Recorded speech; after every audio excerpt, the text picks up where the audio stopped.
We have a soft cap on our head, which is cloth. Well, every year I have the history teachers, the freshman ones, when they get to World War I, they ask if I come in to give kind of a demonstration of World War I equipment and talk about the actual technology of combat in World War I. But this year the lesson looks a little different for Bryan High's librarian Gavin Flint and teacher Angela Eckebert.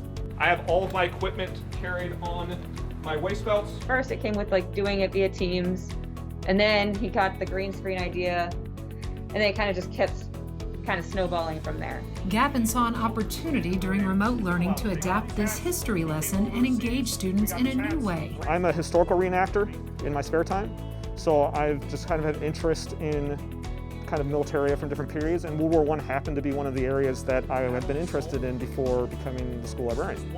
So I just had all this stuff, and I was like, hey, I could bring this stuff in and show you. Using a green screen, he's taking students to a different place and time. I think being able to see these things and having the person directly talking to them and answering their questions makes it more memorable to them, especially for history, because history can be very dry. You were in the trench, you would wear it strapped around your neck. He has knowledge that I don't have necessarily and can present it in a more fun way.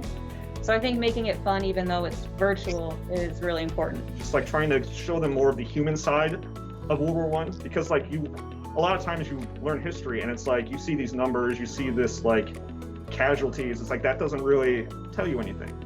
So it's for me, history is alive, and trying to just get that out to the kids to make them see the human side of it is a big deal to me. How we got into these trenches. Gavin and Angela say lessons in the remote setting come to life through creativity and collaboration like this. Normally during the school year, when we have students in the building, I would actually do these in person.